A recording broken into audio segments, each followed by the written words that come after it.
the link. I was like, why is it? Yeah, that was weird. But now we there go. we Now go. it's working. Hey, everybody. There we go. Hello, I was like, hello. I'm really impressed with my thumbnail skills because I never moved that fast before. Boys, We made it yeah, work. they look gorgeous. I gotta thank you for the hookup on that because Oh yeah, Pixar. It's super easy. I saw you used it the other day. I was like, hey, get it, girl. it's like I have nice thumbnails now. You see how pretty these are? I've been using it since high school. Like it's been my secret trade that I've used ever since I got in the game. Like I just like quick little collages, and they've updated things over time. They put some stuff behind a paywall over the years, but like most of it's still free to where I can add a drop shadow to things, add text. Like back when I had an Android phone, the cool thing is if you have an Android phone, you can go to like different font websites and then add fonts in the file of the app. So that is something that you can do for free because on Apple I can't do that no more because I switched to an iPhone. But say if you go to Dafont, like Dafont.com, you can like download the file and then go into your file explorer and drop it into the app, and then it'll have that font in the PixArt for you. Guess who still has an Android? Because I'm never going back to Apple. See, that was me for the longest time. I said I would never get an Apple product, but then I got to a point where I had two LG phones, two HTC phones, and all of them kept catching fire from the charging port, and I was just like, I'm gonna go with the Sarah Connor Chronicles philosophy, where she like you ever watch Terminator, the Sarah Connor Chronicles, where like she walked into the Sprint store and the dude's trying to advertise the phones to her, and she's like, "Can I call my son?" And she's like, and he's like, "Yeah, no, but don't you want to know how you can use the internet and this, that, and the third?" She's like, "No, I want to call my son." Like, I have 3 monitors in a gaming PC. I have everything I need elsewhere, but like I need to be able to call people and text people and get my day-to-day done. I can still do a lot on this thing. What phones do y'all been grabbing? Because I had an iPhone one time for 1 year, and I'm never going back. Yeah, never going. I hated it. I stuck onto the Pixels, and I've been loving those. I got like the 4A forever. Here in a minute. Like the Pixel might be my way back because I almost went to a Samsung this last rotation, but like I had it for a day. And I took it back. I couldn't do it. I took it back because it felt so unnatural after being in this damn ecosystem for like 5 years. I was like, no, I can't. I want to go back to Android, but I'm not ready to let go. That's the other problem when you have something for so long. Yeah, I have a buddy whose entire ecosystem is Apple now. I swear, as soon as he walks through the door, it's like his phone talks to the computer, talks to the walls, talks to the microwave at this point. It's like, I'm like, you got a smart home now. I love it, and I'm terrified. Yeah, my future wife and kids, they both have iPhones. I just can't do the iPhone. I don't like the interface on the iPhone. Everything else, Apple, great. I love the Mac. I have iPad. I love everything else. And I would get an iPhone because it would connect to it all, but the interface, I just can't do it. Yeah. I get an iPad, like, if anything, because, like, my kid, he said, hey, you got an Android? I'm like, yeah. Like, why wouldn't you get an iPhone? Because I would never get one. Like, so when we start living together, you're not going to get an iPhone? I'm like, no. Nope. Like, I'm straight up defiance. I'm like, I'm not doing that. Defiance, he said. My brother is the same way.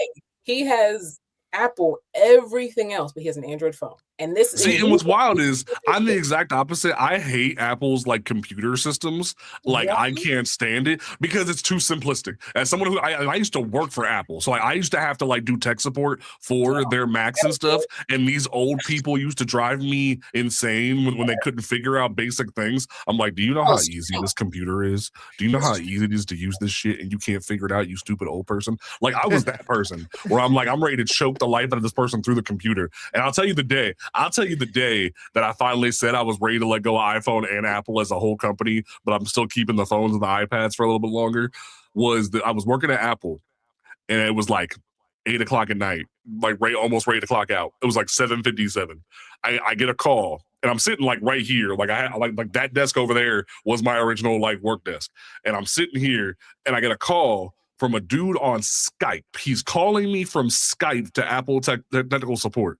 And he is like telling me that 2 of his iPhones have been zapped by the government and that Joe Biden is tracking him. And Joe Biden, like, this is like like 21 before Joe got like left office. So like it was like right when I moved back to Akron, and he was telling me that Joe Biden is tracking him, and that that Joe Biden wants him dead, and then the government zapped his iPhones, and now he's calling me from a computer, and that he needs my help to reset his iPhones, and he started cussing me out, calling me a R slur liberal, and that I'm working for Joe Biden too, and that Joe Biden's infected Apple, and I'm like, huh?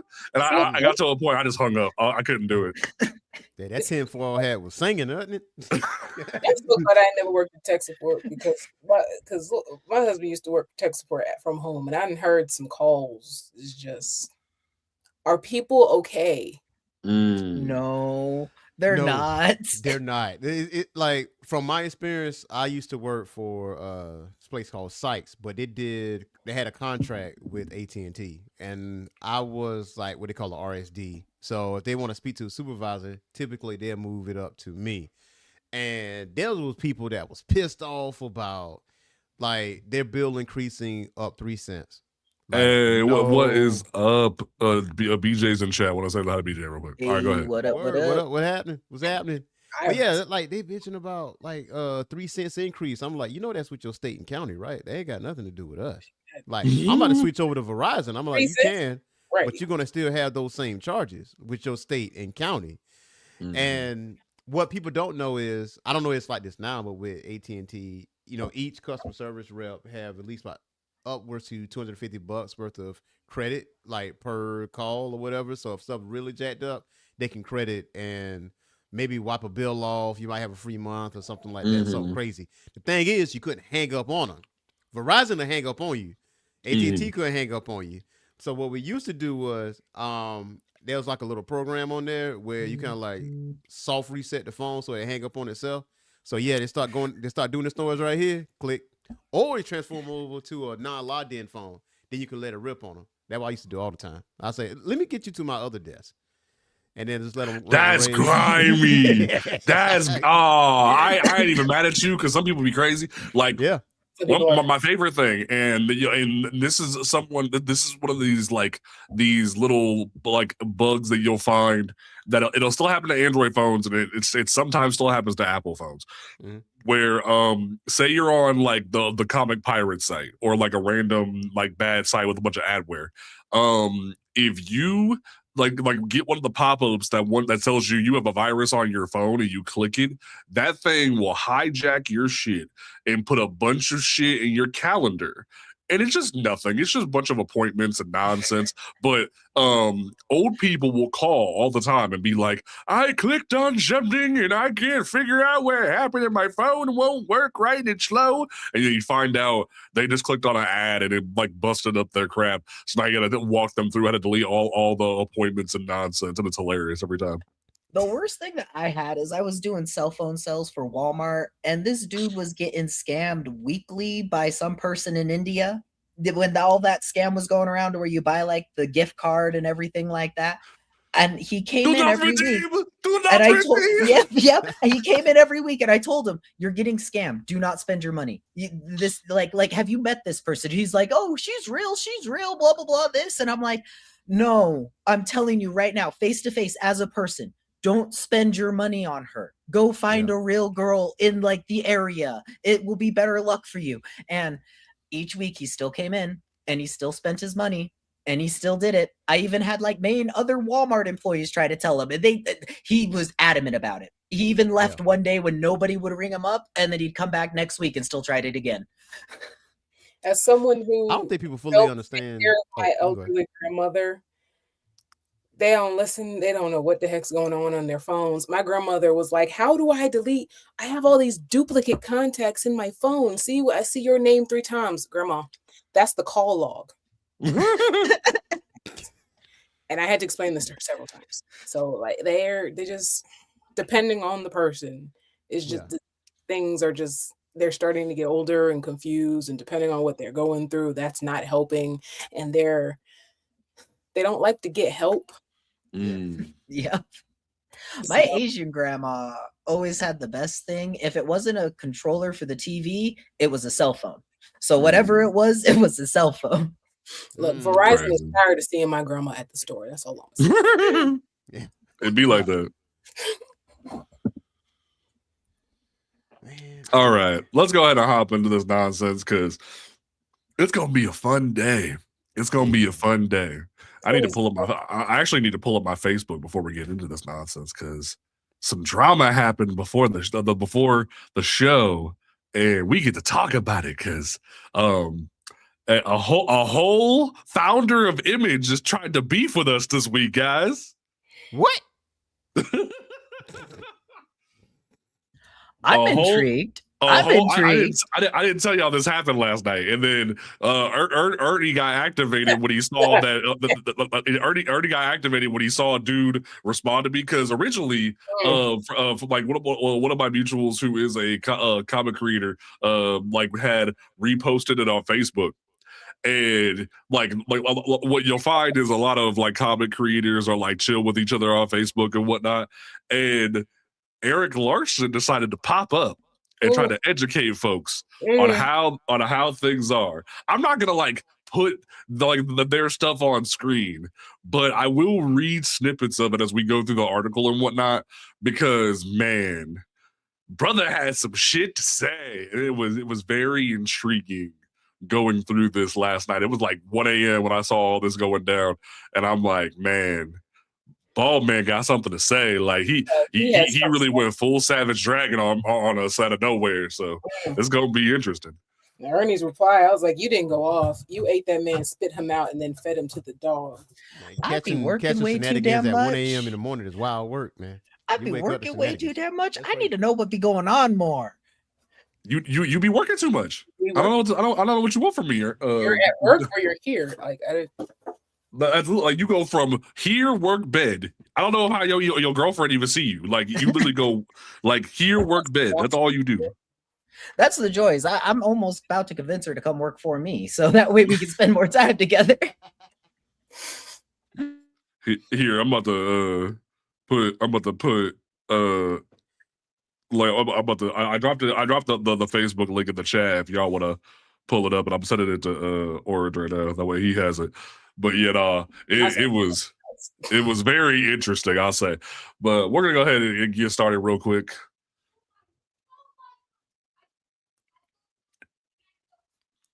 What's going on, good people of the internet? It is time once again for Comics Unmasked, the podcast where a bunch of folks shoot the breeze and talk about comic books and such. We are back for episode 44. We once again officially have more issues of this show than Miles Morales. It is sad to say, but we are here. Don't forget that you can listen to this podcast on Apple Podcasts, Spotify, YouTube, Amazon Music, Audible, Your Mama's Fridge, all those great places. You can follow us on Instagram, Twitter, Blue Sky, TikTok. We're going to be posting more things on TikTok and IG and YouTube. Thanks to Tashi. She's been awesome helping me out with that because I be busy, but she be busy too, and I don't know how she ever finds time. Like, woman is a writer, she a content creator, she a mother. I don't know how she do it. She crazy, but I love her for it. We love having her putting in that work for it. My name is Jay Penumbra. To my left, we have Afro Baggins himself, Uncle Ruckus's son, out here with 47 jobs, but with a little less racist. We have B-Rax himself. How you doing, brother? I am doing fantastic. I have been going crazy this week because I went to go see Project Hail Mary, and then I'll tell you guys what I saw when I had to go dip out to the bathroom in the middle of it, because living in Utah, it'd be crazy. And so, like I say, touch grass every week, because if I wasn't touching grass, I was about to pop off on somebody this week. Oh, damn. Okay. And then we have Miss Hard Worker herself, Tashi. How you doing this week? You know what? I feel so good. I was a little late because I just got back from the nail salon because it's my birthday. And happy birthday. Happy birthday. So of course my annual birthday tradition, I go to the comic shop for free comic book day. I get whatever the hell I want because it's all about me, which means that if something needs to get put back, it's not from the pile that I collect, it's from somebody else's pile. I get what I want every year. Then I had some fun. I went to nail salon, had a nice pedicure that comes with some wine, and I just got to chill out. I was a little late, but that, All right. And then we have our special guest. Originally, he wanted to have us on yesterday for Free Comic Day Spectacular, but we said, you know what? Watch come on to our show because I came on to your show last time. Mr. Orange Phoenix Media himself, brother. How you doing? Man, I am doing fantastic, man. I was thinking about this show all day. I'm not even gonna hold you. I was super hyped for it. And he was like, "Hey, man, won't you just come over and hang out with us?" I'm like, just say less. I'm gonna make time if I don't have time. And I made time.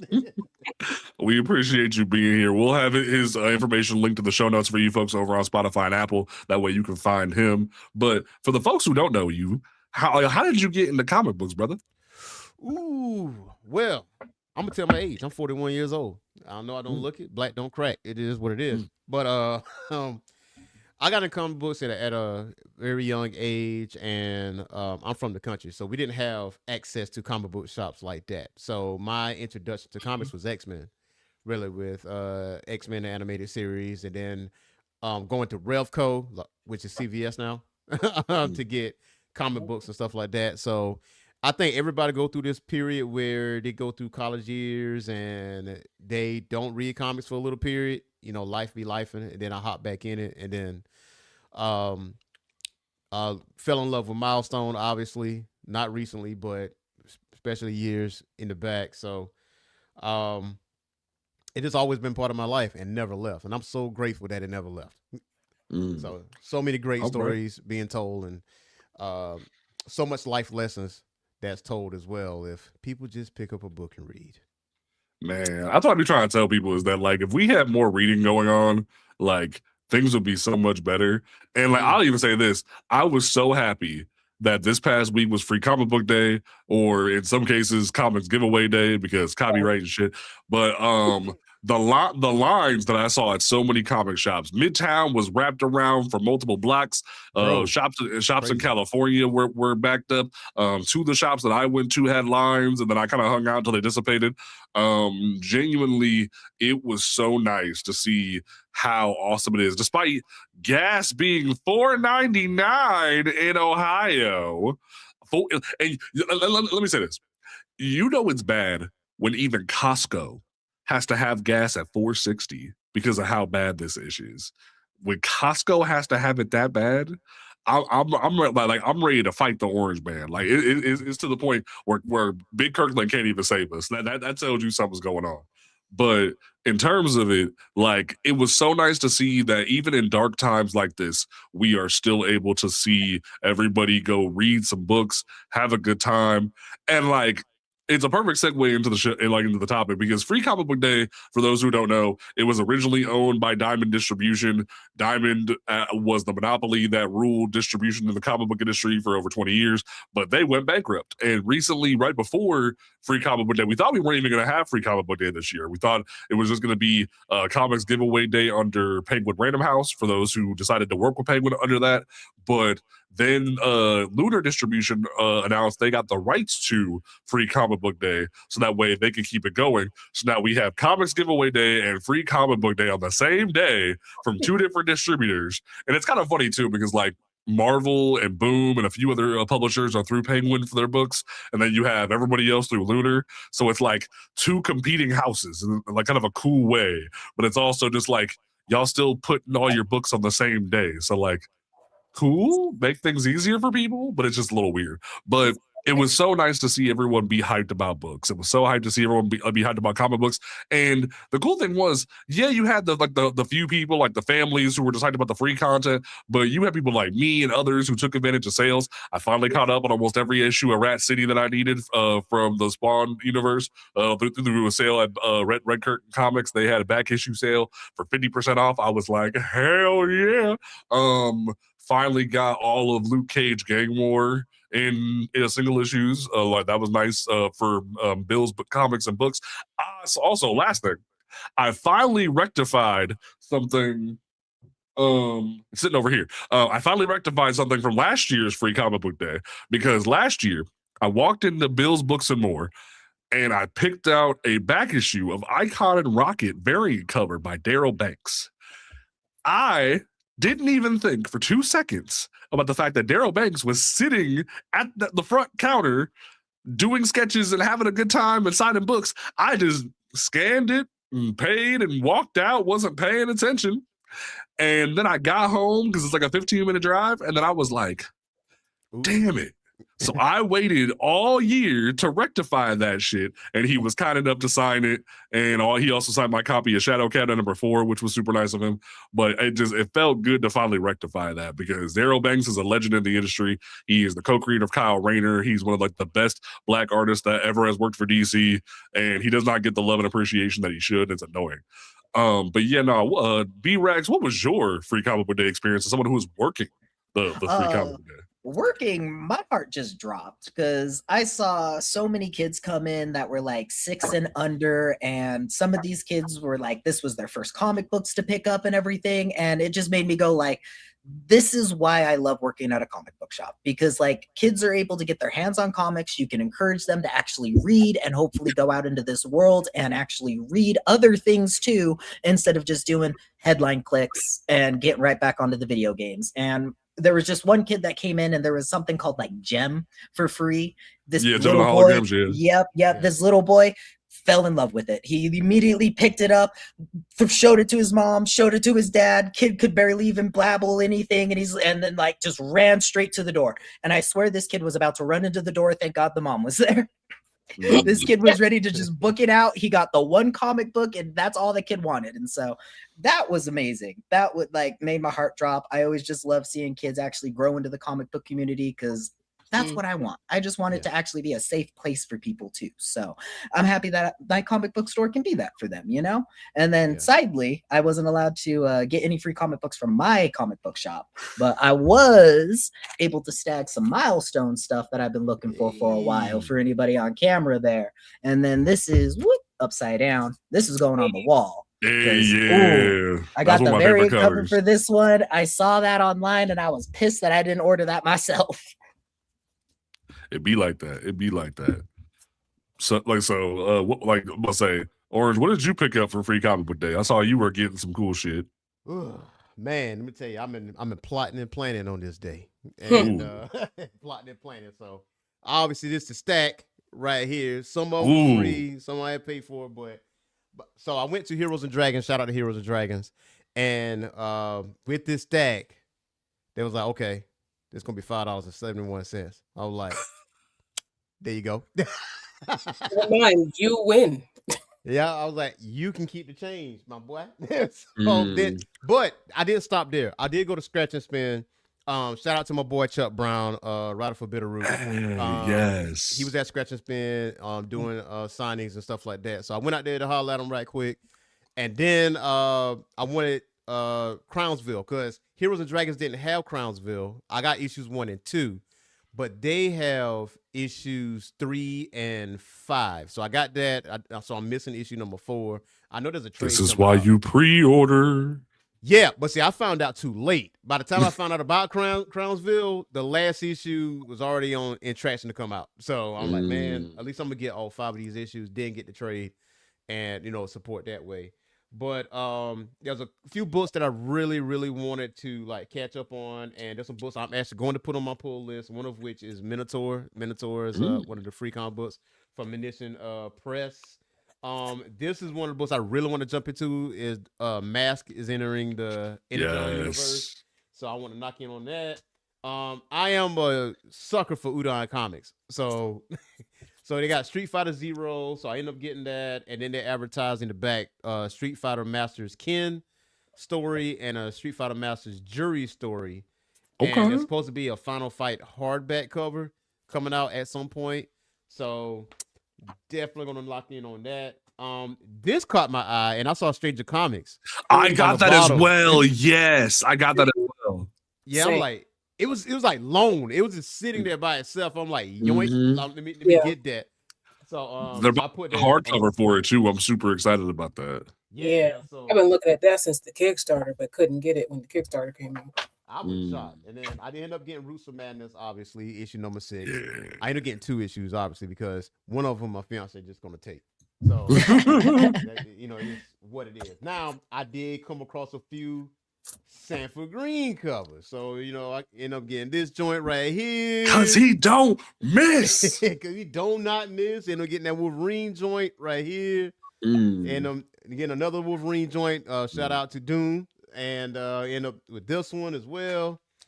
And end up with this bad boy. Ooh, it's one of my favorite covers he's ever done. Is that Justice League cover, man? Like, I'm one of those people that like, if it's a book that I'm reading, I'll go out of my way for it. But like, unless it's something like really like I have to have it, like the Absolute Green Lantern one he did recently. I was like, I'm already buying the book, so I get my cover A, but then I had to get that too because that cover, that Sanford Green cover for Absolute was too good. Like, yeah. So, this caught my eye too with Captain America with Nick Fury like on the front.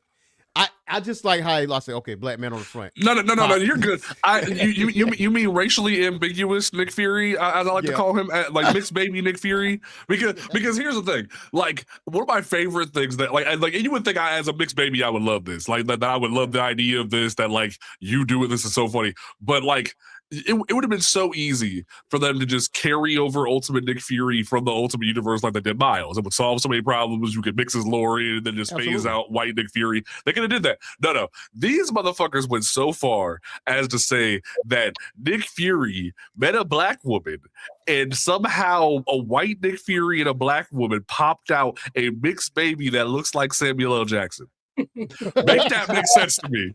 Like, I'm pretty light and I've met some mixed people that are darker than me, but I'm sitting here like, how do you make a mixed Samuel L. Jackson? Like, that don't make no sense. See, you question it like how Tommy did with Martin, like, where's the umbilical cord? No umbilical cord. This is TV. It's one of the things where I'm just like, I see what it's why sometimes I worry about editorial and different writers, because I'm sitting here like, I thought of the solution in 5 minutes. Y'all went so far and over the moon where y'all jumped on like 5 jet skis and jumped over 6 sharks and just like went too overboard with it. And I'm just like, y'all didn't have to do all that, but it's funny that you did. Yeah. So there was a couple other variant covers that caught my eye. Because I was trying to stay away from X-Men because I already know I just get X-Men. I just wanted to focus on like independent stuff. But there was some variant stuff that I really did want. So it was this joint right here. I don't know if you can see it because of the gloss. But I did like this cover. I ended up getting a Thundercat Silverhawks variant cover right here.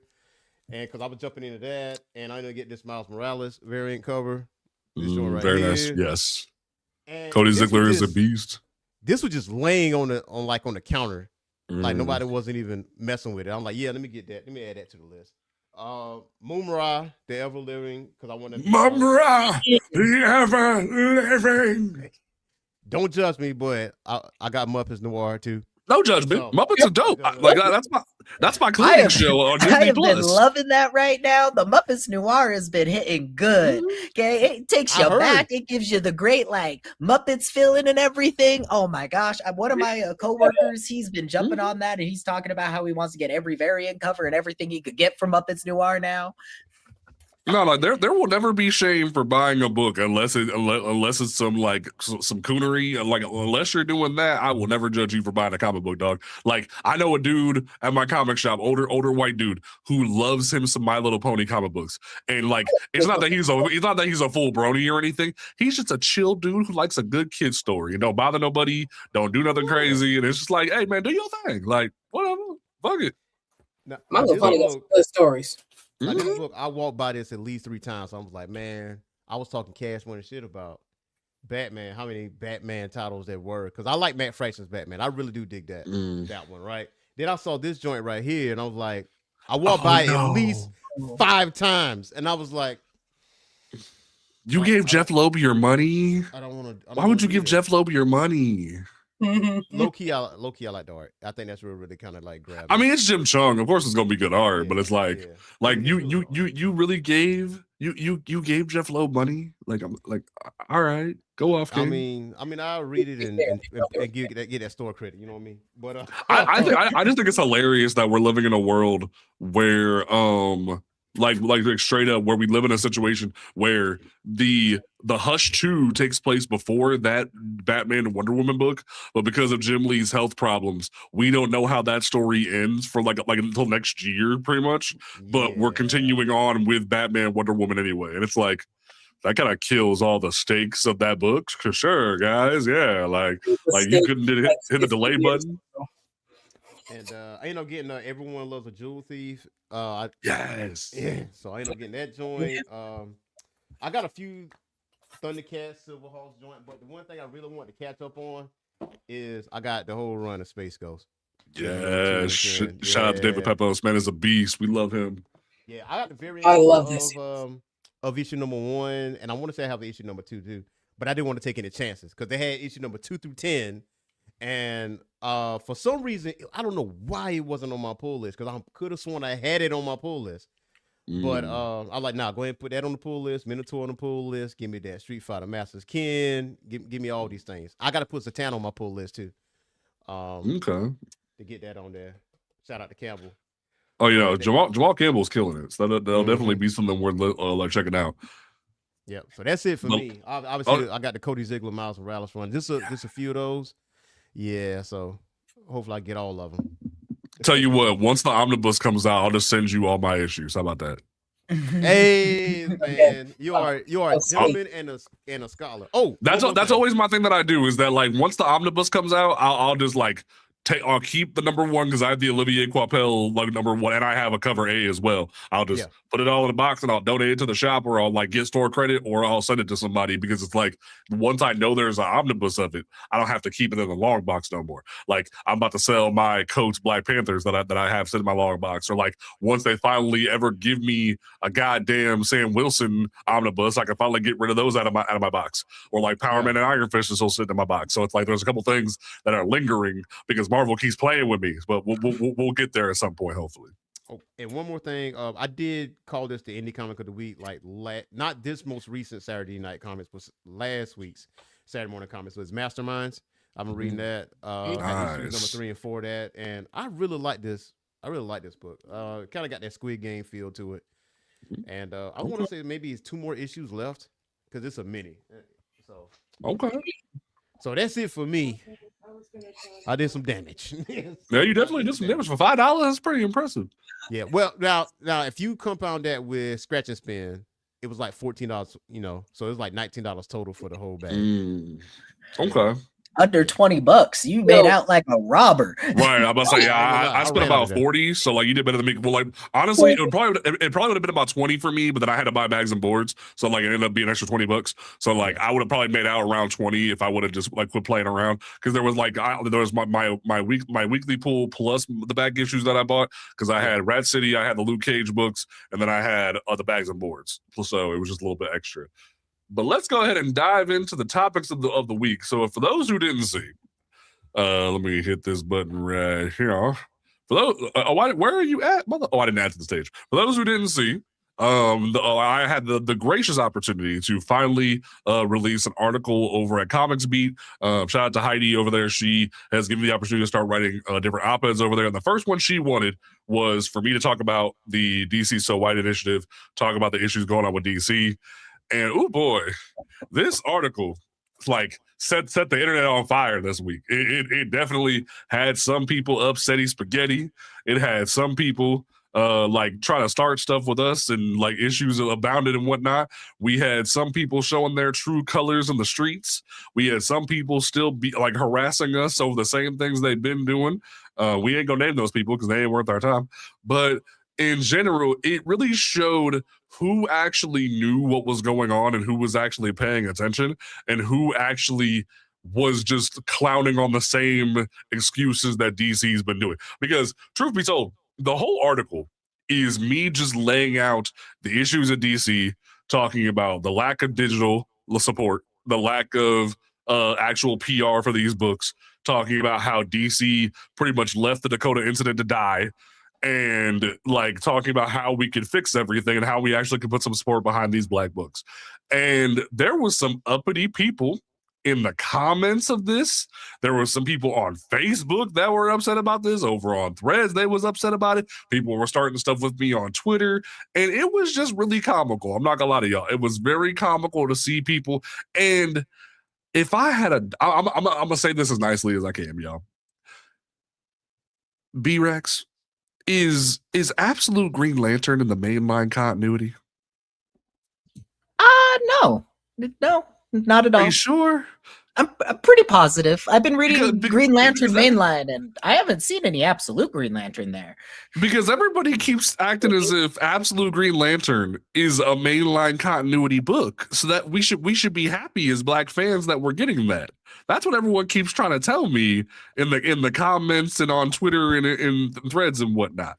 Reading is fundamental, ladies and gentlemen. With their eyes closed. It kills me, man, because like there were so many people that were saying dumb stuff like this. It was frustrating me. Also, last time I checked, Green Lantern Corps is about the Corps, right? Like it's not about one Green Lantern.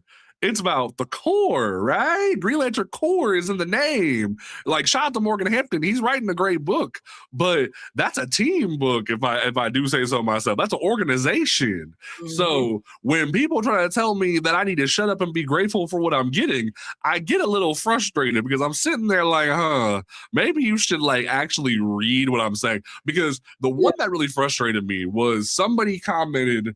Actually, someone sent this to one of our mutuals who's part of the leading the campaign, and they tried to say that I was moving the goalpost when it comes to talking about these issues and whatnot.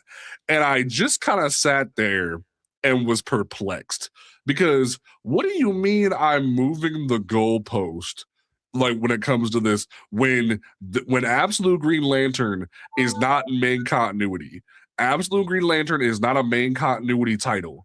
We should want to be featured in mainline continuity. We should want to be able to be showcased alongside these other characters, these other mainline titles. And I just sat there perplexed why people would say something so dumb. Why would you say something so moronic? Because you're just revealing to yourself that you don't value Black titles the same way the rest of us do. It doesn't make a lick of damn sense. Racism. Like I thought we stuck the goalpost pretty well. I think the goalpost was mainline continuity, solo run. That was the first goalpost, and then the next goalpost was you keep them there for at least 2 years. Those were the two goalposts. They haven't moved. They've stayed where they're at. You have the net ready for them for the goal, and they're still missing it. I don't know how to put it. I find it extremely frustrating that you should be grateful. Like, okay, so giving us just a little bit, we should just be grateful and just leave us alone. Like that always frustrates me. That's just in life in general, right? Not just comics, but we're supposed to be grateful for scraps, right? Well, and it's funny too. The one that really got me, and like I tried to be as respectful to the person as possible, was somebody commented on the video, on the article, and said, "We just got Duke in Absolute Batman. Why can't you be grateful?" And I was like, You really just happy with massive scraps, aren't you, bud? Like you really just happy with nothing. Like we didn't get a Duke book. Like we didn't get Duke like in a book with Jace Fox like he's supposed to be. Like I find it kind of funny that Matt Fraction's just pulling him back to Gotham when he's supposed to be in New York with Jace. Like it's kind of funny. Like there was supposed to be a whole dynamic duo book with Jason and Duke at one point. What happened to that, DC? Like it's so funny to see people just accept the scraps and accept being mistreated, and it really bothers me. And like, here's the thing. I try to be sympathetic because there's so many individuals that will comment on things and be like, yo, Absolute Green Lantern is so good. It's like Dreamer just said in the chat, the Absolute Green Lantern is peak. Or there'll be the people that will say, oh, I want an Absolute Mr. Terrific. I want an Absolute Static, or I want an Absolute Black Lightning. And I sit there and go, to what end? To what end will that solve the problem of the mainline continuity being mistreated to these characters? Like, it'll be cool. Like, If we got an absolute Vixen book, that'd be dope, but it wouldn't be mainline, and we'd still be living in a universe where we still wouldn't have had a mainline ongoing for a Black woman in DC. Like, it doesn't make a whole lot of sense to me. Like, you just want the novelty and the ability to say you got an absolute book. You want the novelty because absolute is hot right now. And in reality, at some point, the sales are going to dip for absolute, and then DC's going to cancel it. And we're going to be like, oh, well, guess it's over. And they're going to go right back to mainline. And it's going to be like, all right, cool. And that's not to say absolute Batman or absolute Wonder Woman is bad. It's just, we've been here before. We've been here, multiple different imprints, multiple different things. Like, are we seeing lightning in a bottle when it comes to absolute? Sure. But at some point, the track's going to end, and we all know what this is going to be. So why would you want to just be handed a absolute title when you could have a mainline title with the hope that if you support it enough, it will be able to go 20, 30, 40, 50 issues like Poison Ivy's doing right now? One of the big things too is go for it. Oh no, you can go ahead. You go ahead. One of the things is I just remember us talking about weeks and weeks upon weeks is that we constantly are only going to get thrown miniseries, and that's kind of one of the things. And when we look at the Absolute series, we got our Catwoman and Green Arrow. They're coming in as miniseries, though. We're not really going to be getting anything that's going to be long-term, it feels like. And they're giving just that little bit of a bell to the Green Arrow fans that were all sad about their mainline getting canceled. So they're like, here you go. Here's your miniseries in the Absolute universe. And then I guarantee in 5 issues and 5 months down, we're going to be hearing, oh, well, I want more Green Arrow. Where is he going to be? Because it's not going to be in the Absolute. It's not going to be in the mainline. He's a detective right now with Batman. Is that good enough for you guys? He's a detective. There you go.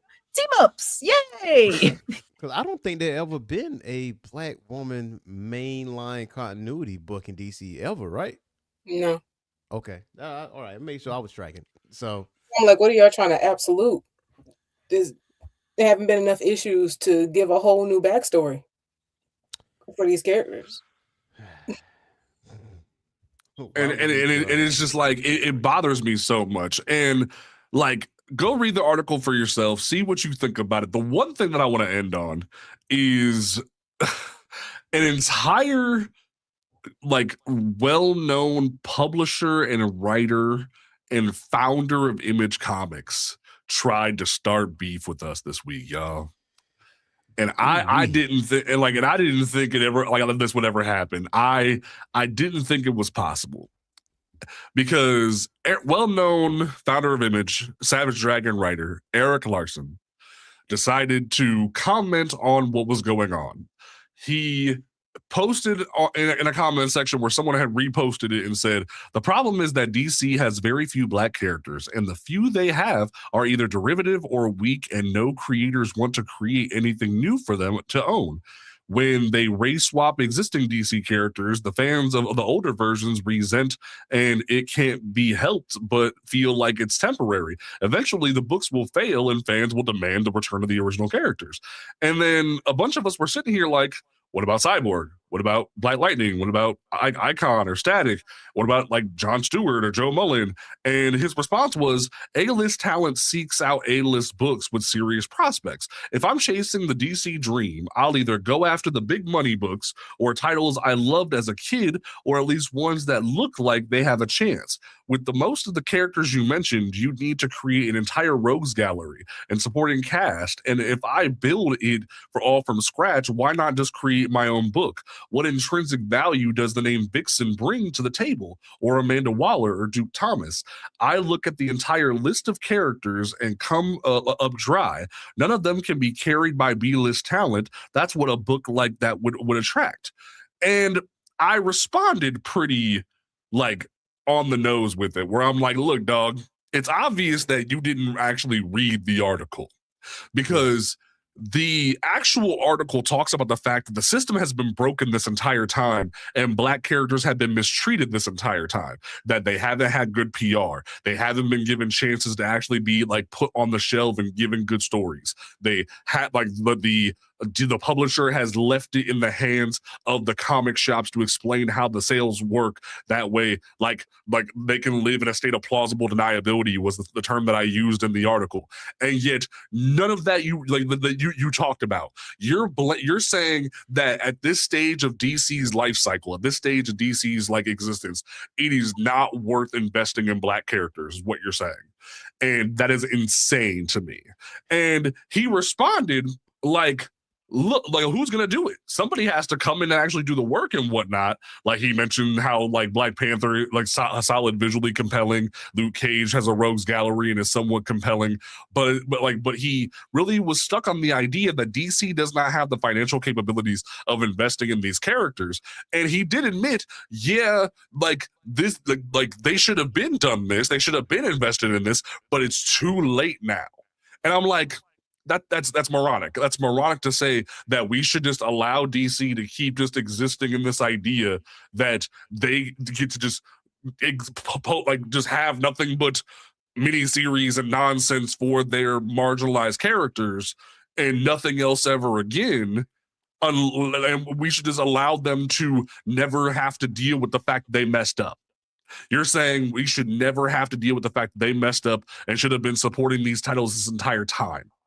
And he didn't respond, but it's very interesting that somebody would come to the table to discuss this and say it's not worth it anymore. So why do it? So the Coda incident didn't do numbers. It wasn't in the second printing. You can tell me we can't, like, money can be made here. And let me just say, Revenge of the Sinister Six is one of my favorite books. Don't make me take that thing out back and put it down the pasture with tears in my eyes. Like, I got it back here right now, and I'm sitting there. I'm like, I'm gonna have to, you know, do the deed in the yard. Like, they shouldn't have gave you internet. like you could have just supported it the way you should have, and just kept it moving. But I mean, the proof is in the pudding on these books doing numbers. I mean, the Coda incident, like, no, most recent for sure. And, you know, I know there's rumors of Vixen, and I know there's rumors of Static and What We Want. And I know Static would do stellar numbers, because I feel like Miles Morales wouldn't exist if it wasn't for Static. To keep it a bean. Also, I feel like it's a missed opportunity when it came down to this DC Marvel, you know, cohabitation. You could have had Static and Miles Morales right there. But, you know, is what it is at this point. We got Static and Kamala, though. That's cool, I guess. Yeah, we got our little teens. We got that. Older white men do need to step off the internet, because all they bullshit be showing. But this, I don't know, this always goes back to my thought process about Image and DC, because it's like, first off, people from DC founded Image. Second off, now Image and DC are owned by the same person. I just don't trust it.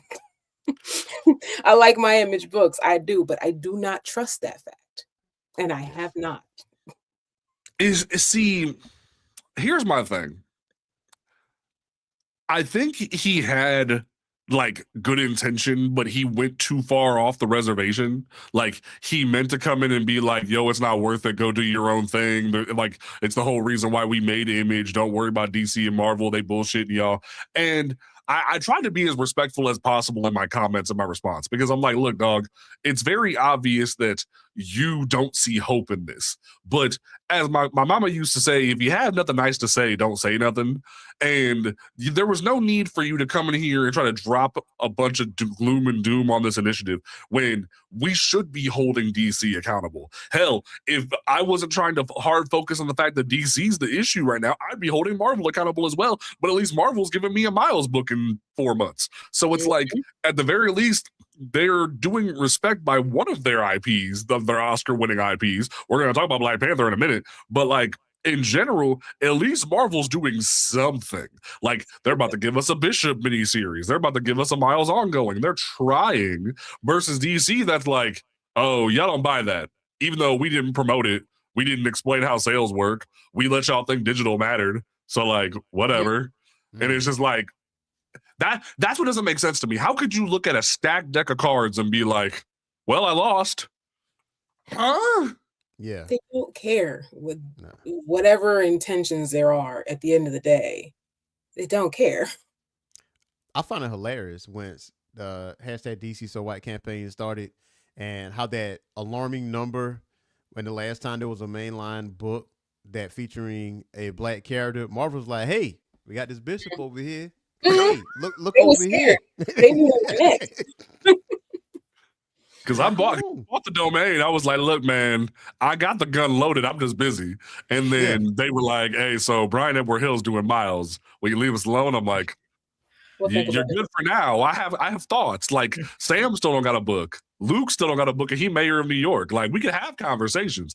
I'm just gonna leave you alone for now. Like, hell, I already started putting feelers out. We gotta have a whole conversation about how there ain't been a Black Panther book in almost 2 years. Like, we could have a conversation, but you ain't my problem right now. So it's real funny to me how people be trying to move and shit like that. And there was a lot of Black folks that were showing their ass when it comes to this, where it's just like so many individuals were trying to dismiss stuff, saying that color don't matter, just enjoy the white content, yada yada.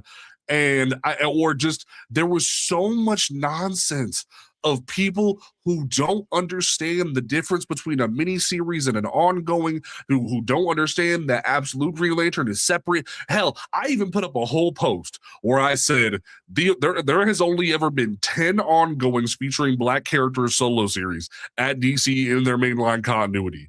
And people kept playing whataboutism with me like I hadn't done my research. Like they were like, well, what about Naomi? Naomi was a seasonal maxi series. Like I sat there just perplexed. Like, did you not actually pay attention to how Naomi actually worked? Where there was a season 1 and a season 2 and a I didn't read it. Like they probably didn't read it. They just want to assume stuff, or like there was just so many people, or like someone tried to throw silencer in my face. And honestly, there was a point when we first talked about the lack of a Black female ongoing. Someone tried to bring up silencer, and shout out to Pink Riot. They did the research and found out that John Romita Jr. had said that she was Middle Eastern. She wasn't Black. They just happened to cast a Black woman on the CW to play her. So that was a bullet we dodged, no pun intended, in regards to the initiative, but. It definitely sticks out to me. It's just ridiculous, and it's nonsensical when you really think about it. And it's just like people want to play whataboutism to try to shut up the argument. And here's the thing: there are some people that genuinely didn't know. There's some people that don't know, that don't understand things and things of that nature. But then there's the individuals who are purposely trying to play whataboutism to shut us up. And that's what bothers me. It's the individuals that are playing the whataboutism to shut us up, that way we don't bring up the issues and don't try to change things. And it's just like, why are we playing whataboutism? Why aren't we just trying to make the industry better? Like, it really perplexed me why people were acting like this. Like, there was someone who tried to shove Far Sector in my face. And I was like, I know you didn't just take a DC Young Animal book that until someone chose to add Joe Mullen to the main continuity, DC Young Animal was a whole different continuity, a whole different imprint. Yeah.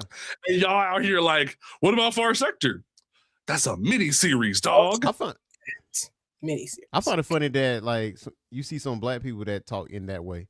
Like, oh, well, color don't matter. I'm like, all right, now I'm looking at you sideways because you sound like the type of person that didn't vote, or the person that Harriet Tubman would have left on the plantation. I don't trust you. Probably both. So soon you start talking like that, if I read that first sentence, color don't matter, I just enjoyed the books. I'm like, all right. That tells me you're playing imprint. You're playing the imprint game too much. You're playing that I want to just imprint myself on Spider-Man and Batman, and I don't want representation type ish. And it's like, that's cool back in the day when we didn't have anything, but now we can have stuff. And it's like, and I think the one that really frustrated me was someone tried to put Nubia and the Amazons in front of me, and I was like, I have a whole website that shows that Nubia and Nubia, Queen of the Amazons, was a mini series, and y'all sitting here playing in my face. Like, it shows such a lack or like someone tried to put Absolute Power Origins, Amanda Waller year 1 in my face. And I'm like, do y'all not know how this shit works?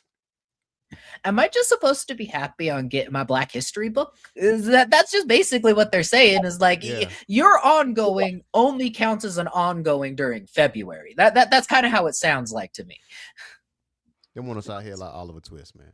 Many people, when you criticize something that they love, Whether it's good, whether the criticism is legit or not, they're going to fight back. They don't care. I've been dealing with that all week on my own channel. Like, the storm shit? Yes. Oh. All week. I've had numerous different people tell me to stop trying to ruin Storm because I don't like her. I love Storm. She's got some issues. Have issues. Y'all have to learn to understand that you can criticize things that you enjoy. Yeah. I don't know where we get lost in that. It's crazy to me, and it's like, and shout out to Jarrett in the YouTube chat. He said Black Lightning still doesn't have an ongoing or an omnibus. Black Lightning is your first ever Black superhero to ever have his own ongoing series. In January, it will be 50 years since he first was published. He has only had 41 single issue solo comics. He lacked material to make his TV show. He's the only Black DC superhero that can say he has a TV show. Because Static was animated and it was Milestone. It wasn't DC. It may have featured DC characters, but it wasn't DC.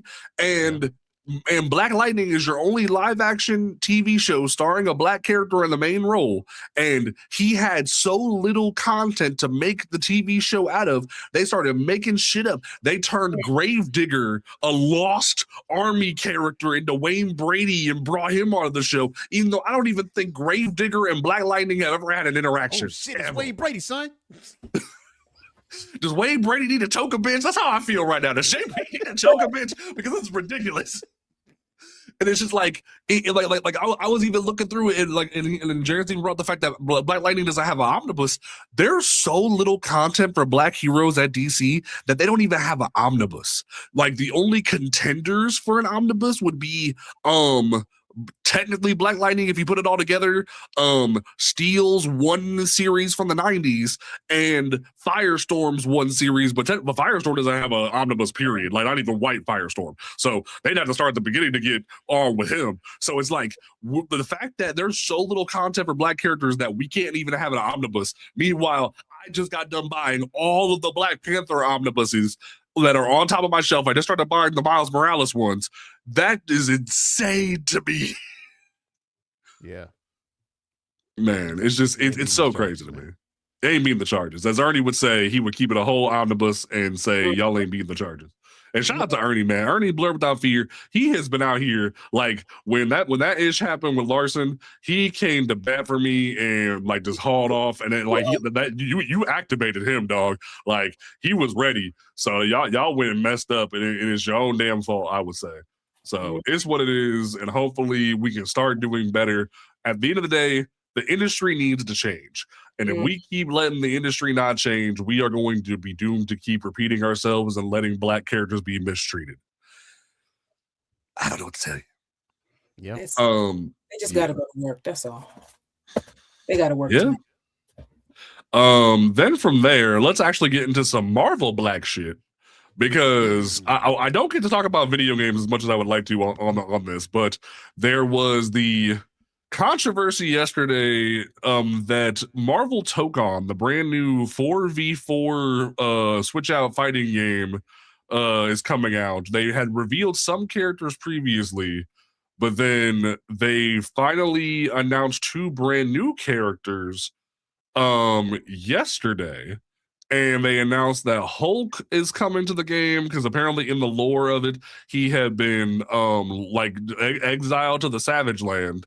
And then they announced that Black Panther is coming to the game. However, everybody and their mama lost their collective marbles over the fact that it's going to be Shuri that is featured in the game. And man, this is so complicated because on one hand, people are of the belief that Marvel collectively is trying to sabotage T'Challa. They are trying to act as if T'Challa is irrelevant because of Chadwick Boseman passing away. They are people that are a part of the recast T'Challa movement that think he is too big of a character to leave under one person, and they are waiting for Marvel to get their ish together and recast him. They don't want it to be Tucson. They don't want it to be T'Challa Jr., who plays him in the next Avengers movie. They want it to be T'Challa, because T'Challa is too big of a character, and desperately Marvel needs him to be there right now.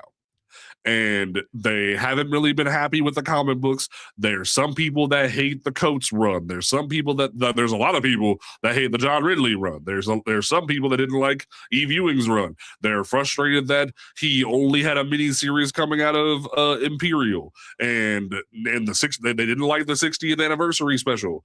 And we're in this situation right now where they feel as if T'Challa is being shit on in favor of uplifting Shuri and supporting either like trying to bash black men entirely, or it's an effort to do an agenda to uplift women. I really hate this timeline. I really hate this timeline. First of all, Shuri's gonna be in my lineup. Because that shit is smooth. So second off, how many times T'Challa has been in a video game over the years? A lot. So, I mean, I think the most recent one was Marvel's Capcom Infinite, if I'm not mistaken. He's in Rivals right now. Oh yeah, he's in Marvel Rivals. He's playable in Rivals. Yeah, dang. So this is the first time Shuri has been in a video game, and y'all bitching? Like, I think Shuri being in this game has been like the first one that I've seen Shuri, and she was in like a mobile game, well, like a canceled mobile game. Yeah. But like, this is the first time that Shuri has been featured as the main lead of one of these books, like one of these games. And people are just upset, and I'm just like, and there's been some decent, respectful arguments about the situation. There has been some people that have straight up been like, why, if you're gonna be okay with Shuri being the one there, why aren't you upset about Sam not being there, or like the fact that Jane's not there, or the fact that Riri's not there? And that's fair. If you're saying like, oh, they're just trying to make it like the MCU, then why isn't Sam there? Why isn't Riri there, etc.? You're giving me a fair argument. But then I tilt my head and go, Robbie Reyes is there. So it's like, but then some people will be like, well, I don't care about Robbie Reyes. And it's like, well, you can't keep playing the whataboutism game if you like, if you're okay with one but not the other. Like, it's just it's a really weird argument, because some people have valid points. Some people genuinely have valid points when it comes to this discussion, where they're like, hey y'all, like, why is Shuri here and not T'Challa? Like, there's some arguments on both sides that make a lot of sense, because like there is this giant conspiracy where people are because here's the really big blow up, where someone was like, look, T'Challa's been in Marvel vs. Capcom, he was in the really bad Avengers game, he's in Cosmic Invasion right now, he's in Rivals, oh my god, Shuri's in the game, it's all over. And I'm like,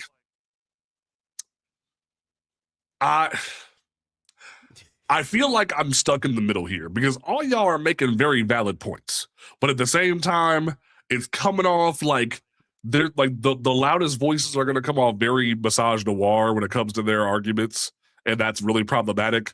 But at the same time, I understand your frustration where you're under this belief that T'Challa is just getting the shaft from Marvel. So I'm kind of sitting here like, I don't know what to do here.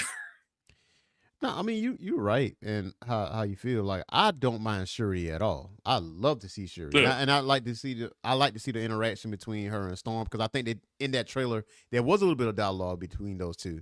I mean, it's not like, she was Black Panther in the comics, but that she was. Yeah. So I mean, I'm like, man, come on now.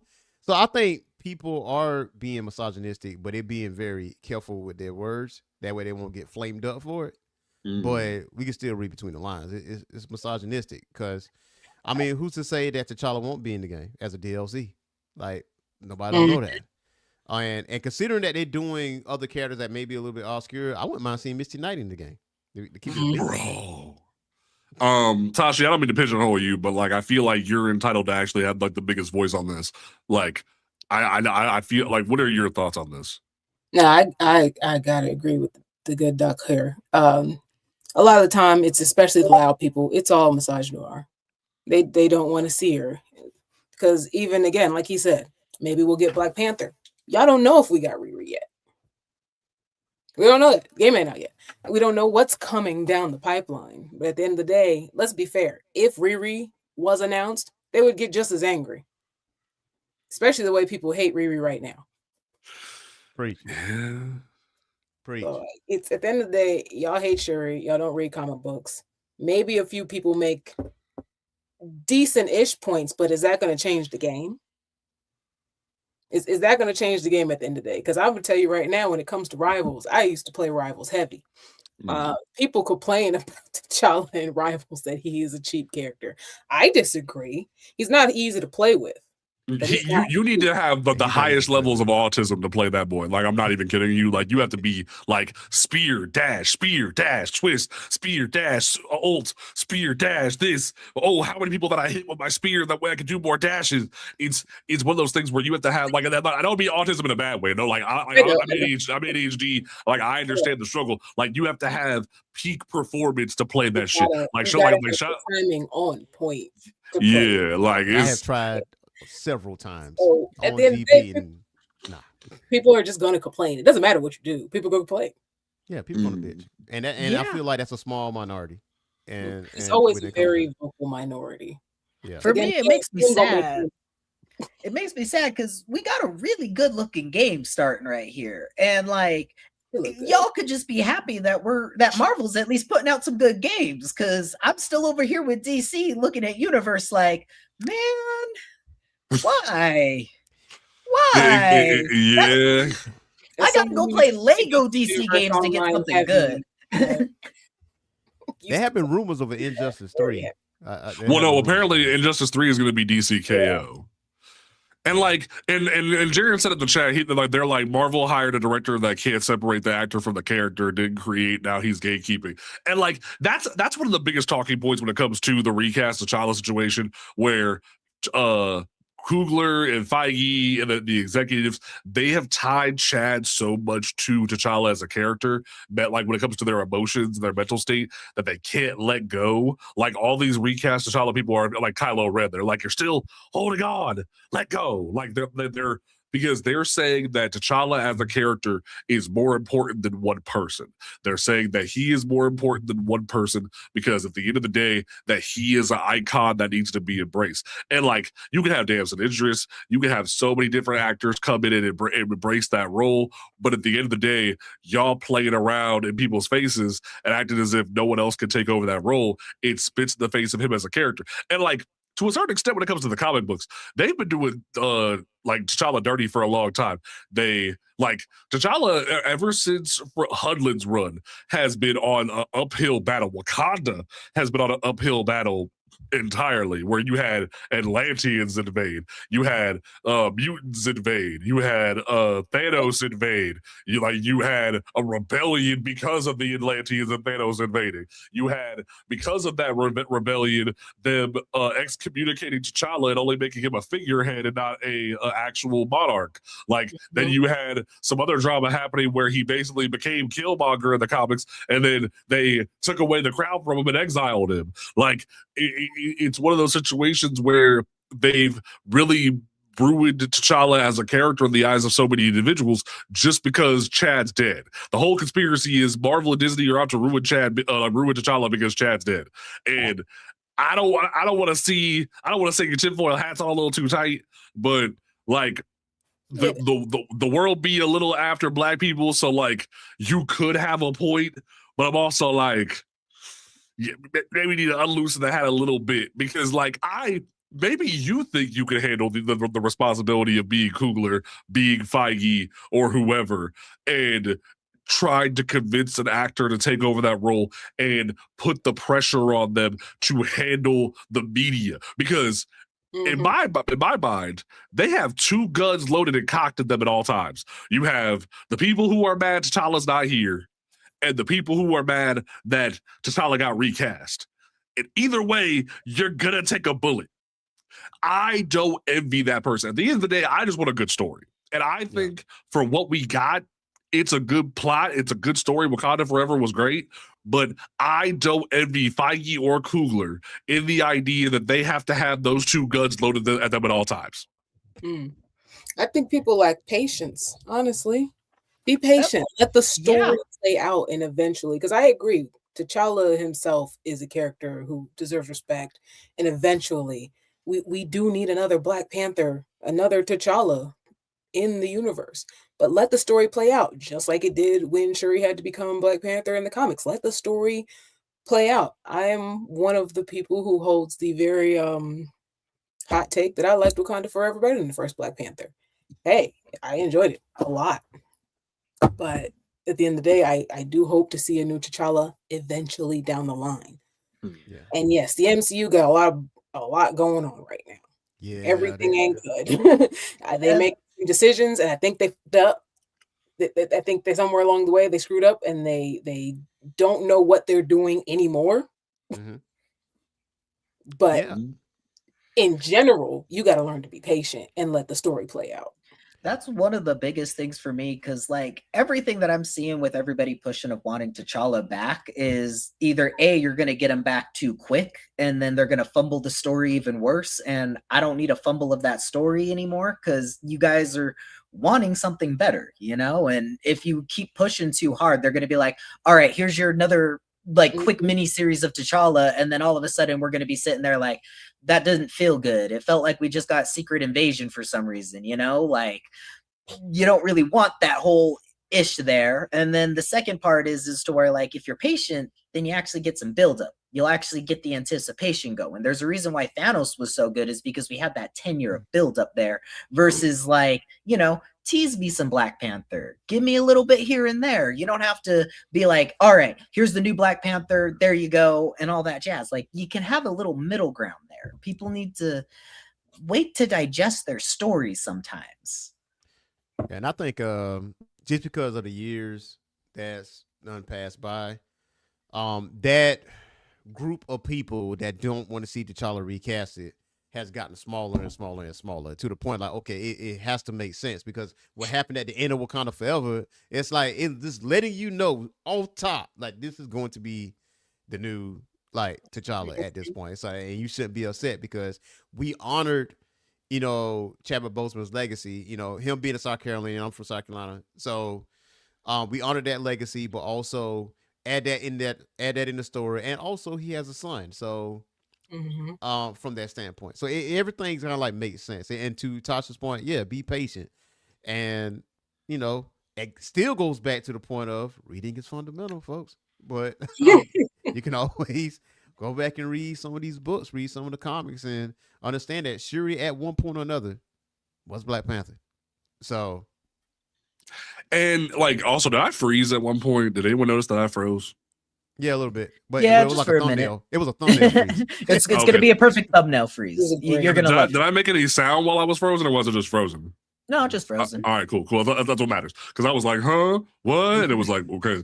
But and what's funny too is this kind of loops back into DC So White as a concept, but also in terms of everything. I posed this question on the screen to the Black Panther Twitter community at large. Some people answered it fairly, wasn't disrespectful. Some people were disrespectful and thought I was just like lacking knowledge and called me a dumbass and shit, even though I purposely put, this is me gathering feedback for a video. This is not me, my direct opinion. This is me portraying potentially bigoted fans or even a Marvel or Disney executive. Reading is fundamental. If like, apparently they can't read. Apparently, like, because I was like, look, y'all want a Black Panther ongoing. Y'all didn't show up for the 60th anniversary. Y'all didn't show up for Intergalactic. Y'all didn't show up for his miniseries during Imperial. Y'all didn't show up for Eve Ewing. Y'all didn't show up for John Ridley. So why should we give you a Black ongoing? And people responded like, oh, well, we didn't like the writing. And I'm like, that doesn't matter. We as white executives say you have to buy book if you want more of book. Why didn't you support it? And nobody wants to respond to that. And here's the thing. We know the correct answer. We know the correct answer that the system is flawed. They're holding marginalized characters to a different standard than white characters because they let, like, shout out to Virgo Blade. He put this perfectly on TikTok like 2 days ago, where he said that DC and Marvel allow white characters to fail uphill. Where they are still given the opportunities. Perfect example that I keep coming back to is Flash, where Flash has had 3 different creative teams in the past year and a half. And it's like, how are they able to have more opportunities, more things of that nature, despite failing sales? But black folks, no, y'all can't have nothing. Y'all just don't sell. So why should we give you a book? And that's what's going on at Marvel, where they don't see anybody buying Black Panther content, so they're not going to give you more Black Panther content. They don't care if you like the book. They don't care if you think it's the worst thing ever. You need to still buy it out of obligation to Marvel. They don't care if you like it or not. It could literally be Black Panther joins the Klan tomorrow, and they want you to buy that shit if you want to have more of that shit. That's literally how Marvel and Disney portray this. That's how DC portrays this. That even if the book is ass, you have to support it if you want more of it. You have to go into your local comic book shop. You have to pre-order it. You can't just pirate it. You can't just go online to Amazon and buy it digitally. You can't just go and grab it off the store shelf. You have to go into the store and pre-order the single issue, even if you think it's the worst comic book on God's green earth. And I'm not saying it's right. I'm not. Did I ever say it was right? No, I did not. I'm saying this to DC right now with DC so white. I'm saying your logic is flawed, but I'm challenging the people on Twitter who say they love Black Panther to pull up and do right by your character that you love so much, and no one wants to actually talk about it. And I'm just like, ain't Amazing Spider-Man been dropping? Yeah, because Amazing Spider-Man been coming out, forever and a day, and I know those stories ain't top tier. Yeah, man, the white whales, they show up for their Amazing Spider-Man. They want that man to be on like death row every week. They want Peter Parker to never have a girl. They don't want him to ever succeed. They want him to be in the gutter. They don't want him to ever have anything, but they still show up for him. Yeah, I can't tell you what's going on in Amazing Spider-Man right now. All I know is Paul's trash. That's all I'm hearing. Like Paul's trash. Paul is trash. That's it. I mean that is true. Not to be confused with Invincible, Paul, because we all love that one. Yeah, so it's just the logic of these fans really drives me nuts, and it's like hopefully these fans get their ish together, we stop seeing nonsense, and hopefully things get better. But like at some point, like I already said, like in a series of YouTube videos coming up, I'm going to address the whole Black Panther situation. I'm going to like review Coach through Ewing and go through everything, and then like talk about the T'Challa issue with the community. But I think the biggest issue for me is y'all really got to take off the tinfoil hat for 5 minutes and actually view this from the perspective of the executives. Like, you keep trying to view it from a Black person's perspective, and I agree that's what I do a lot of the time, but you have to remove yourself from that perspective and think of it like, look, like I'll give Eric Larson his props a little bit. You kind of have to think like Eric Larson a little bit and realize that these white folks don't give a shit about you. They're looking at the money. They're looking at the money, and if you can't think of the responses like me and Ernie did to the bullshit that the white people are saying, you can't like accurately address the issues. If you're just saying, "Oh, we think you're," because here's the thing too. A mutual of mine told me that they got blocked by Scott Snyder this past week because they kept calling him racist. They kept saying he wasn't doing right by Black characters, that absolute Batman was too edgy, like it was some 90s image shit, that it wasn't worth reading, and yada yada. And they got blocked. And I was like, I told you not to do that shit. I've said it before that Scott Snyder is not racist. The DC is risk averse right now. That they are trying to navigate the system in the best way they know how. It's not their fault, but they're not thinking about this from a person of color's perspective. They don't see a problem with the sea of white that those 13 next level titles are. They don't see a problem with it. They just see good stories. It's up to us to educate them about the problems with this.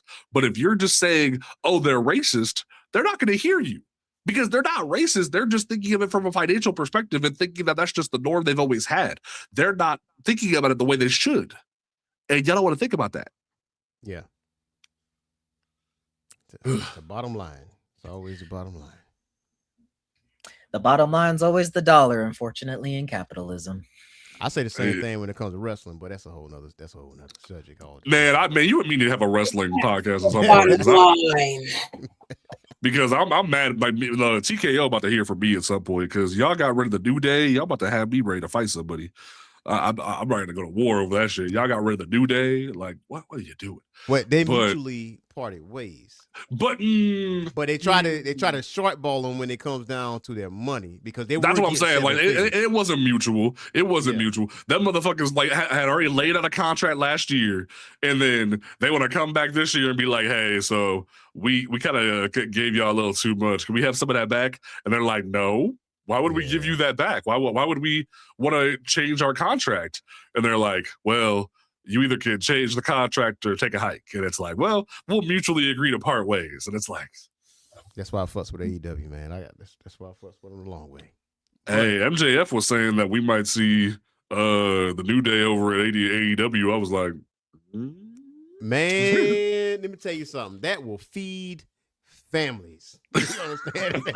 That will feed families, man. Because I know the Young Bucks want them over there for the longest. You know, MJF bang with them. Adam Cole, obviously. The party will be back together again, minus Tyler Breeze. Because everybody that Austin Creed game with is really over there in AEW, technically. Like Claudio and Adam Cole and all that. So now I'm very curious, though, since they parted ways, do Austin take back his up, down, down brand? Like, is that we never heard yet, so we don't know. Yeah, that's the thing. I have a comic book question though. Oh, hit me. And for you three, so Avengers Armageddon, is it worth my time? Would it be worth my time to jump? I want to hear what y'all have to say first because I have my thoughts, but I want to hear what y'all have to say. I wish I could give you an opinion on that one. I'm actually going to have to go take a look because I don't think I've actually read it. Well, like, they released the preview for Free Comic Day, but like the event hasn't kicked off yet. He's asking if he should get invested, or like this actually is a question to the fans, basically, if you should care about Avengers Armageddon. Tashi, what do you think before I give my thoughts? I personally didn't care, so I didn't pick it up. Okay, so here's what I'll say. Chip Zdarsky fumbled the bag because he went on Comic Pop and went on a couple different podcasts and said Armageddon does not mean reboot. Armageddon does not mean that we are rebooting. Marvel has no interest in rebooting because that would be too much work. That would be too much time. That would be too much. Like they don't really care about that. And that's like he painted it as that's one of the great things about Marvel is that we've never rebooted and that everything just keeps going, that anyone can jump on at any time and yada yada. And that told me I don't give a fuck because like here's the thing. I'll read it on Marvel Unlimited after the fact, like every month, because Sam's in it, and I'll like peep at it, and we'll cover it for the channel and stuff like that. But like we'll cover it for the podcast and stuff like that. But unless I'm like taking a tax write off for it, because I might like buy the first few issues to review it for the show as a tax write off. That ain't going in my log box. That is not going in my log box. I don't care about that because the thing about it is. The last event that you gave that I was personally invested in for Marvel was Blood Hunt, and that has some bumps. But I was there for Blade. I was there for Blade and Miles and T'Challa and Sam and things of that nature. I was there for Carol and Thor and things like that. I wasn't there for like Marvel as a whole because like X-Men's too crazy right now. They threw away Krakoa and shit on Hickman again. Imperial fell apart and they shit on Hickman again. And I'm just at a point with Marvel where it's just like, y'all really need to figure out what the hell y'all want to do. Because right now, y'all look like a mess. And I don't know if you're just waiting to see what Doomsday and Secret War does before you might finally pull the trigger on a reboot. But I don't care. And I'm not saying that you shouldn't go read it if you like Chip Zdarsky's writing. If you like Chip Zdarsky's writing and you want to see what's going on with the brand new event at Marvel, sure, go take a look. Personally, I don't give a fuck. I say, okay, so I covered Captain America issue #1 with Chip Zdarsky, right? And I put it on my YouTube channel. Then and then get them views. I'm like, okay, people might not be banging with this book like that. But also, I know Chip is part of the Avengers Armageddon. I did get that book that for free comic book day and did read it. And I was like, okay, this is interesting.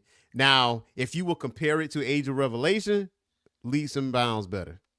Like leaps and bounds better. I would definitely say that because I really couldn't stand Age of Revelation because you really halted some sauce to do, Age of Revelation. You know what I mean? Because you had Storm, then we had Uncanny X-Men. Because out of the X-Men titles, I really do love Uncanny X-Men with Gail Simone and Storm with Maria. So those are books I'm highly likely to get. And I did read a little bit of Cyclops, and I got to finish that up. But either way, I was just curious on how y'all feel about that. Like, right. I hate to say it, I saw it on the box or I saw it on the table. I walked right past it. It was just one of those things that I was like, I tried getting in there on the X-Men one that they just did, and I picked up a few issues and I just couldn't finish it. It was just one of those things that it just felt like, as somebody who wants to get into Marvel, they need to do something to like be able to give me a pathway in there. I need to be able to have a highway of like, doesn't have to be a complete reset, but I'd like a reset, be able to get newer audience in there. Cause I have a bunch of kids that still come in and I'm like, I don't know where to start with Marvel. They have a lot of stuff. They're doing the kids stuff over here, which is good for them. But like, once they want to start doing mainline stuff, I'm like, well, you got to start doing research. And most kids want to veer off when they hear that word. Yeah. As a lifelong Marvel fan, I've always been partial Marvel over DC, and a huge X-Men fan. Yeah, they got to do something. It's a mess. Honestly, first off, I don't know what he talking about. Marvel ain't never rebooted, but anyway, like if they haven't though. Like it's been a sliding timeline this entire time. Yeah, but it's also been. They've done soft reboots like Secret Wars, like All New All Different Marvel was a soft reboot where they like ejected the Fantastic Four from the universe and stuff like that. But they've never fully rebooted. Yeah. But if it wasn't such a mess, this isn't any kind of reboot thing might have been like, all right, I hate reboots every 5 seconds, so cool. But it's just such a mess that I need them to either reboot finally or to do what we've been saying, which is it's time to move on. Yeah. Start killing this and let's move on. This next generation of characters somewhere, new stories. Let's focus on that. Because y'all are all over the place. Yeah, and I really think huge fan. I really think they're trying to follow what, maybe what MCU is doing and say, okay, we can write this and then correlate that with. And I'm like, don't do that. Like, don't do that.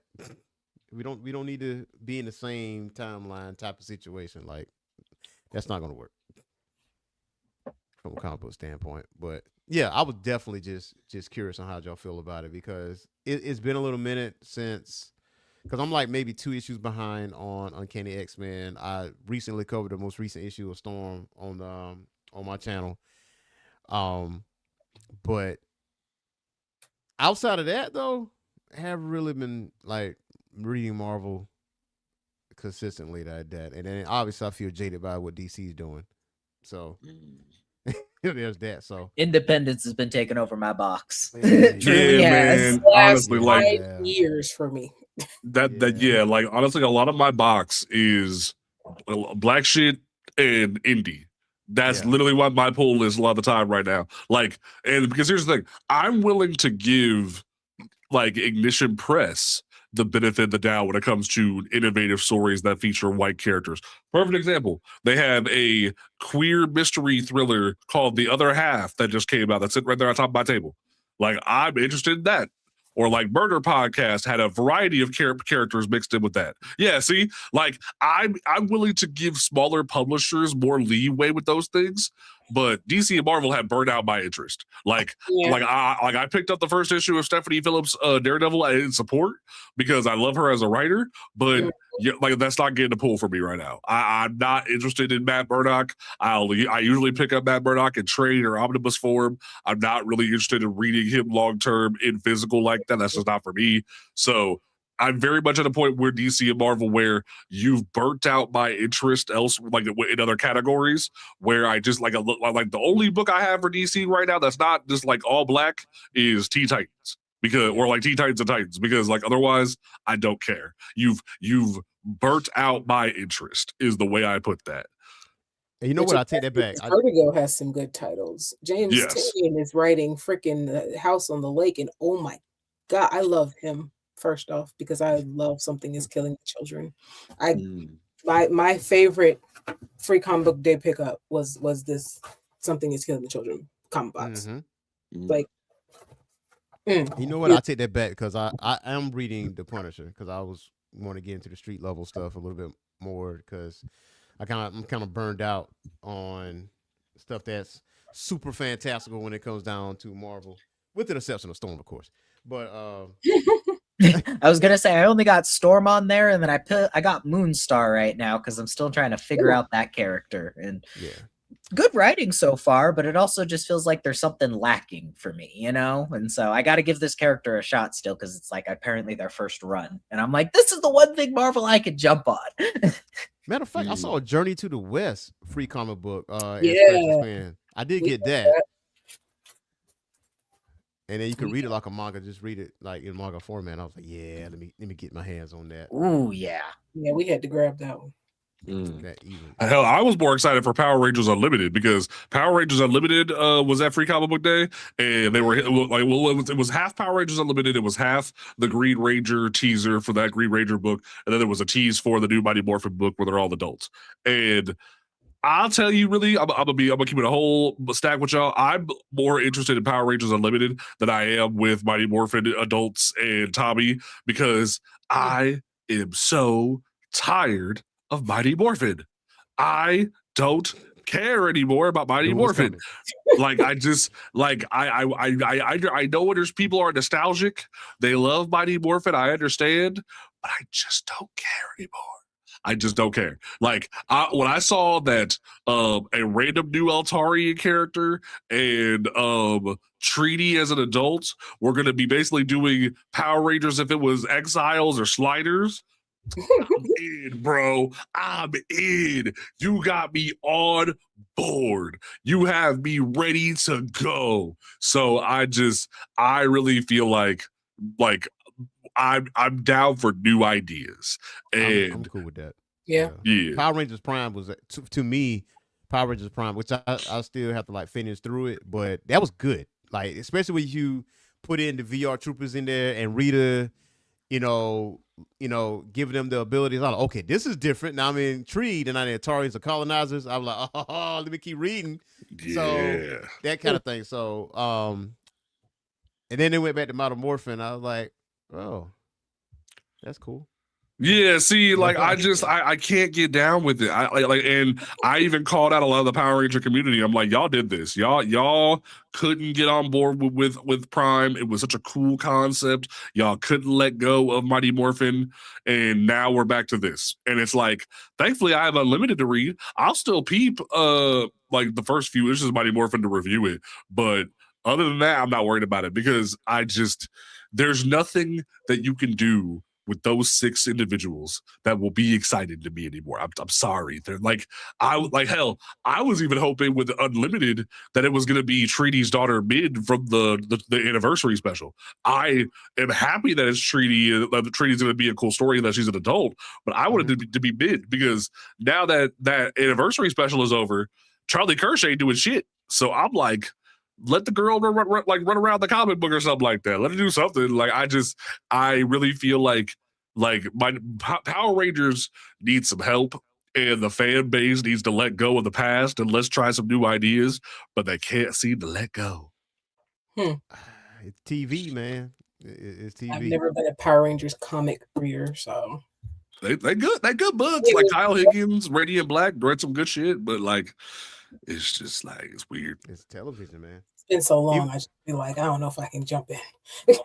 Even though I feel like Power Rangers in Space is better than Mighty Morphin anyway. I agree. Almost every season after Mighty Morphin is better than Mighty Morphin, but people can't let go of that shit. It pisses me off. Like Overdrive, of course, is not better than Mighty Morphin. Mega Force, of course, is not better than Mighty Morphin. But like almost every other season is better than Mighty Morphin. But people still, Force. Yes, and it's like still people can't let go of Mighty Morphin, and it drives me nuts. It drives me up a damn wall. So hopefully we'll see innovation. Hopefully we'll see things happen, but we'll see. But which, have you been watching? Well, I haven't watched the current season, but Go Loser Ranger. Have you watched that at all? No, I haven't peeped up the anime now. Nah, that's good. That is, yeah. That Red I'll have Ranger to. is diabolical. They be going, and I'm just like, where are we going with this? And I'm just like, this is not where I thought we were going. Yeah, but I'm on the ride. We're not. What is happening in the next season? Because at this point, I'm just here. I'm here. I'm along for the ride to see what the hell happens next. Right. Yeah. So we will definitely have to see what happens with that. I haven't got to it, but it's on my list. But Mr. Phoenix Man, you are our guest.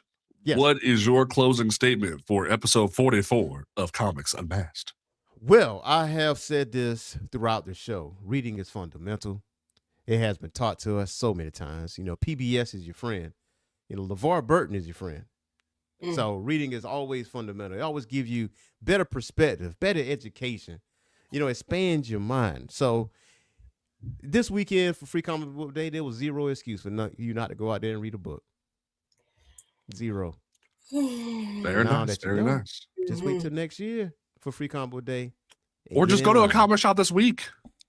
Yeah, go to this week. Because I'm pretty sure they got free combos left over. They always do. We always got a small little stack left. We always keep a little bit for our shop for kids that come in throughout the year too, that are like, can I get something for free? So we can just hand something out to them, Yeah.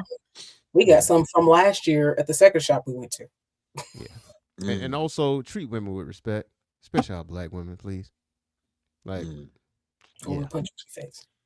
Easily. Very, very, very nice. All right, Tashi, how do you want to leave people with besides punching them in the face? I'm not gonna leave them with punching them in the face as long as they're respectful. There you go. But no, I piggyback off of him on the reading being fundamental. Read comic books.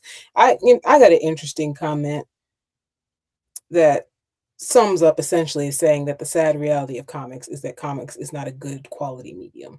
And I just want to say to the person who said that, you are an idiot. You've either never read a comic book in your life, or you've never explored other options to read a good comic book in your life. And I feel bad for you for that fact. Comics are a great medium. Please, read novels. I love novels. Read poetry. Read manga. Read comics. Just read, no matter what you're reading, as long as it's not the worst subject matter from certain individuals. You're gaining something. You're learning something new. So, like he said, reading is fundamental, and comics are included in that. Absolutely. All right, B, how you want to leave these people with? Normally, I tell people that they need to touch grass. This week, I'm going to tell you need to make sure you pre-order your comics because there are so many good comics that are coming out this next week. One of my favorite ones is the Avatar, the Kyoshi Warriors. And if I wasn't doing this podcast with everybody, this would have slid right past. So that's why you come here, because we're going to talk about stuff like this. We're going to talk about the stuff we're excited about, as well as talk about deeper things too. So you can touch grass, but also pre-order those comics too. I love Kyoshi. Kiyoshi's the best. We love her. My favorite, my closing statement of the week is going to be like this, y'all. There was a few different individuals when the Comics Beat article dropped, really tried to question my knowledge when it comes to comic books. And I'm not gonna lie, even having a founder of Image try to question why we are doing this kind of felt like the same thing. Someone trying to question my knowledge or question our knowledge when it comes to comic books. I've been reading comic books since I was 6 years old. I am 30 now. I've been doing this for 25 years. I have learned the industry. I have spoken with people behind the scenes. I have learned more than enough. I wouldn't say everything because there's still stuff that I don't know to this day, but I know more than the average fan to know that what's going on with DC and also other publishers needs to change.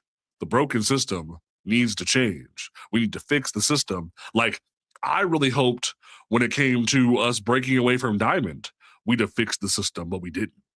And now we're living in this broken system still. And apparently there's like the system's so broken that some books aren't even getting printed. There was a leak that from the printers that some orders for books are being shorted, and when the distributors get the shorted amounts from the printers, they're cutting smaller shops' orders and giving them to bigger shops. So if this system is so broken that even smaller shops are being screwed over because of the printers, maybe we need to sit down, figure out what the problem is, and stop acting like, oh, these books don't sell. No, the system is flawed. The system is broken, and we need to address the system. Otherwise, we never can fix it. And when people try to act like I don't know stuff, it's not a slight. I don't like take it personally. I just question where you really get where your head is at. Because if I'm handing you a full docket of why the system is broken, how we can fix it, and you're going, nah, you're wrong. Nah, you're racist against white people. Nah, this, that, the third. I sit there and go, huh? So, as B says, touch some grass. Do better about yourself. As Orange said, reading is fundamental. As Eddie Griffin would say, the comedian Eddie Griffin was said, fun to mental. It's fun for your mental because it helps you learn. If you read books and care about this industry, you would agree with what DC So White is about, with what stage 2 of DC So White is going to be on May 28th. You would care about what comes next.